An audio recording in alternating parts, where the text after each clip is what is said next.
जल जीवन मिशन योजना के तहत केंद्र और राज्य सरकार गांव में नल और जल का कनेक्शन देने के लिए पानी की तरह पैसा बहा रही है, लेकिन विभाग के कुछ अधिकारी और ठेकेदार इस योजना को कमाई का जरिया बना रहे हैं। यह हम नहीं बल्कि जल जीवन मिशन योजना को लेकर शिकायत करने पहुंचे कलेक्ट्रेट ग्रामीण कह रहे हैं। ऐसा ही एक मामला मुंगेली के छतौना पंचायत से सामने आया है। यहाँ के ग्रामीणों ने मुंगेली कलेक्टर को शिकायत कर कहा है कि गांव में पिछले 1 साल से पानी की टंकी का निर्माण किया गया है, जिसे करीब 6 महीने पहले चेक करने के लिए चालू किया गया था। तब भारी मात्रा में पानी लीकेज हुआ, फिर ठेकेदार द्वारा रिपेयरिंग करके टंकी को उसी हाल में छोड़ दिया गया।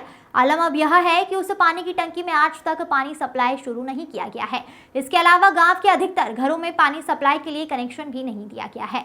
इसके विपरीत कनेक्शन देने के नाम पर सड़कों को बीच से खोदकर ऐसे ही खुला छोड़ दिया गया है, जिससे आए दिन दुर्घटना हो रही है। शिकायत में यह भी उल्लेख किया गया है कि इस भयंकर गर्मी में जल स्तर कम होने से पानी की काफी समस्या बनी हुई है, जबकि गांव के करीब आधा दर्जन हैंडपंप ऐसे हैं जिसमें पानी नहीं आ रहा है, जिससे गांव में पानी का गंभीर समस्या उत्पन्न हो गई है।